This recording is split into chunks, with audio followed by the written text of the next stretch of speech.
Okay, so you've sent in a bunch of stuff about tariffs and Trump, things like Liberation Day and tariffs Trump as search terms, and this article called The Trump Tariffs, A Legacy of Trade Disruption and Economic Debate. So pretty interesting stuff. Yeah, really fascinating. It looks like we've got a pretty wide range of material here to dive into. Yeah, for sure. So in this deep dive, we'll try to pull out the key takeaways and try to understand what all of this really means. For sure. Particularly like in the context of Donald Trump's presidency and, his approach to trade. Yeah, absolutely. And what you've given us is like a really good cross-section of information Yeah. about like a super important time for international trade. Absolutely. We're going to, really dig into like the reasons behind these tariffs, what happened because of them, how the economics and politics all shifted. Right. And even, that phrase Liberation Day. We'll look at that too. Yeah. We really want to give you like a clear understanding of all of this, something that was really debated a lot.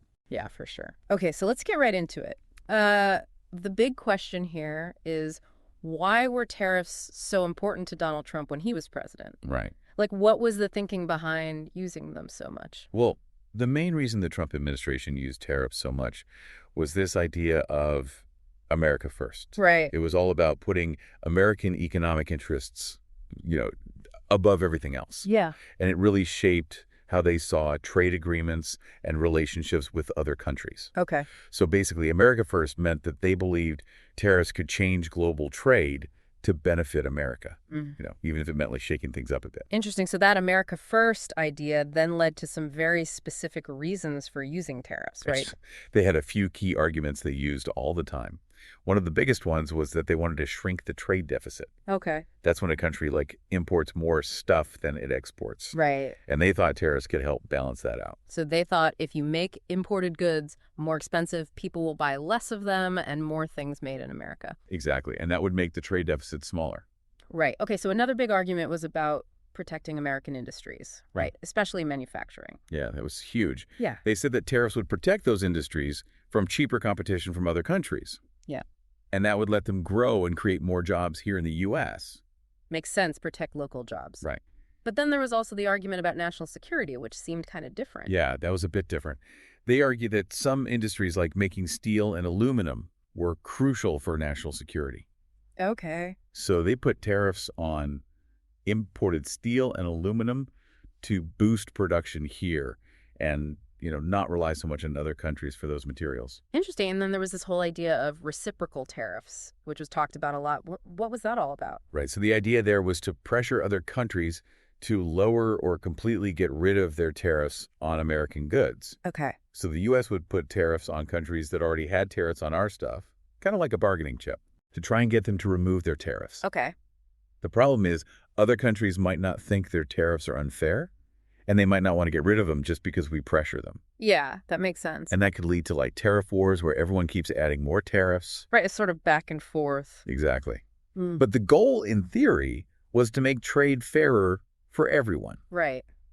I see. So those were the main justifications for the tariffs. But what were some of the big concrete actions that actually happened? Right. It wasn't just talk. They actually put some major tariff measures in place. Probably the most famous ones were the tariffs on steel and aluminum in 2018. Right. Like we talked about. They said it was for national security, and they put a 25% tariff on imported steel and a 10% tariff on aluminum from a bunch of countries, even close allies like Canada, Mexico, and the European Union. Yeah, that caused some problems, didn't it? It definitely ruffled some feathers. And then, of course, there was that huge trade dispute with China that went on for a while. What did those tariffs look like? Yeah, that was a big one. It wasn't just one thing. They put tariffs on goods from China in a few different stages, and it ended up covering like hundreds of billions of dollars worth of stuff. Wow. And it wasn't just one industry either.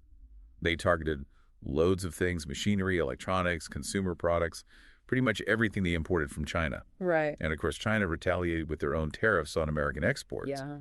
which turned into a full-blown trade war. Right. I remember that going back and forth, it was a big deal. And it wasn't just China, right? They also put tariffs on Europe for different reasons. Yeah, that's right. They put tariffs on some European goods like wine, cheese, and other agricultural products. Okay. And that was mainly because of disagreements about subsidies for the aircraft industry. They said European governments were giving unfair financial help to their aerospace companies. I see. And we should probably also mention the USMCA. What role did tariffs play in that renegotiation of NAFTA. Yeah, so the USMCA was mostly about updating the rules of trade between the US, Mexico, and Canada and trying to make it easier to trade in many sectors. Right. But it did include some stuff about tariffs, especially for the car industry. Okay. Like, there were rules about where car parts could come from, which basically made it less attractive to import certain parts from outside North America. Interesting. So we've talked about the reasons behind the tariffs and what they actually did, but what about the economic impact of all of this? It seems like there were a lot of different opinions and analyses at the time. Yeah, it was definitely complicated, and economists are still debating the overall economic impact. Right. On the one hand, a lot of American companies that needed imported materials or parts ended up having to pay more because of the tariffs. I see. So their costs went up, which made it harder for them to compete both here and in other countries. And sometimes those higher costs got passed on to consumers. Right. So if a company here was using imported steel to make construction equipment, for example, the higher steel prices meant they had to sell the equipment for more. Exactly. And that could hurt their sales. Well, Or they might have to absorb the extra cost, which would eat into their profits. Mm. And we definitely saw prices go up for a lot of imported goods because of these tariffs, like everyday things like electronics or clothes. Okay. And like we said before, other countries didn't just sit back and do nothing. They hit back with their own tariffs on American goods. Exactly. And those retaliatory tariffs, especially the ones on American agricultural products, really hurt U.S. farmers. How so? Well, made it more expensive and difficult for them to export their stuff to those countries. Right. And what about one of the main goals they talked about, reducing the overall U.S. trade deficit? Did all these tariffs actually make that happen? That's a good question. And the evidence is mixed. Okay. It seems like imports might have gone down a bit for specific countries or industries that were directly targeted by tariffs. Right. But overall, the U.S. trade deficit didn't really change much during this whole period. Interesting. And you have to remember, there are lots of things that affect a country's trade balance, not just tariffs. So despite the tariffs, that big goal of really shrinking the trade deficit didn't really pan out. Not really. It suggests the issue is a lot more complicated than just how much we import. I see. And what about that other promise of bringing back lots of manufacturing jobs to the U.S.? Did that happen? Again, it's not so clear-cut. Some industries might have seen a small increase in employment, Okay. but others, especially those that relied on exports and were hit by those retaliatory tariffs, might have actually lost jobs. Oh, wow. Economists are still studying the overall impact on jobs in the manufacturing sector. It's really tough to pinpoint the effect of just one policy when there's so much going on in the economy. Right. So it sounds like the economic effects of these tariffs weren't exactly a clear success story, and they probably caused quite a bit of trouble internationally. Oh, yeah, for sure. Domestically, like we said, there was a lot of pushback from businesses, farmers, and consumer groups who thought the tariffs were hurting the U.S. economy. Right. And internationally, there was a lot of criticism. Many countries argued that the U.S. tariffs were breaking the rules of global trade and messing up established trade flows. This led to a bunch of trade disputes and legal challenges at the World Trade Organization. Which brings us to something that came up a lot in the sources, this comparison to the Smoot-Hawley Tariff Act from the 1930s. Why was that old law mentioned so often when talking about Trump's trade policies? Well, people made that comparison because both Smoot-Hawley and Trump's tariffs had the same basic goal to protect industries here by putting high tariffs on imported goods. Okay. But the really important difference is the economic context.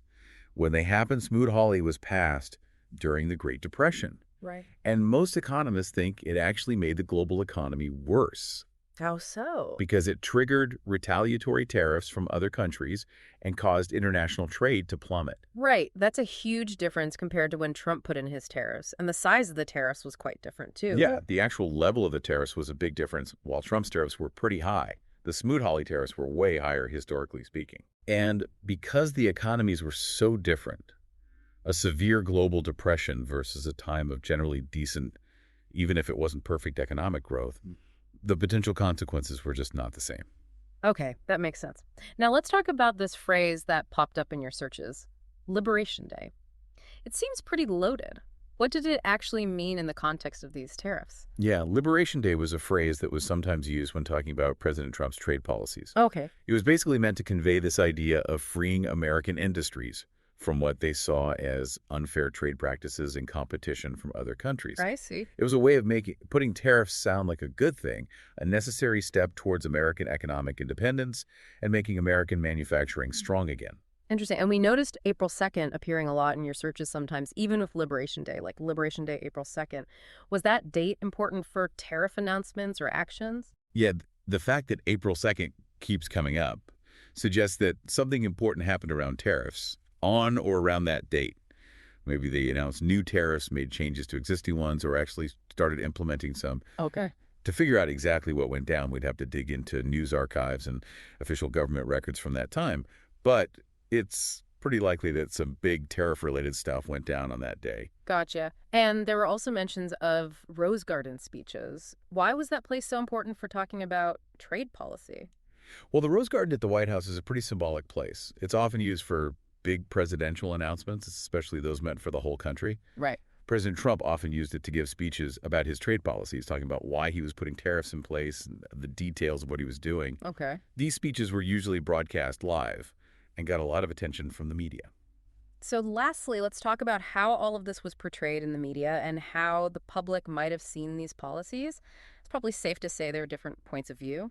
Oh, yeah, absolutely. The Okay. media covered it a lot, and it often reflected the political divides that were already there. Right. Like news outlets like CNN and Fox News often had very different stories. Okay. One might focus on the bad things that could happen because of the tariffs, while the other would talk about how they'd help American businesses. I see. Publications like the Wall Street Journal and The Economist gave more in-depth economic analyses, and they often worried about the long-term effects. Right. And of course, social media became a big place for people to talk about it, share their opinions, and argue about it, whether they supported the tariffs or not. So to sum it all up, it seems like the Trump tariffs were a pretty big deal in the history of global trade. Yeah, that's a good way to put it. Yeah. They marked a real shift towards a more nationalist and protectionist way of thinking about trade. Okay. Even though the stated goals were to shrink the trade deficit, protect American industries, and strengthen national security, the actual economic outcomes were mixed and are still being debated today. Yeah. And there's no doubt they caused some serious tension internationally.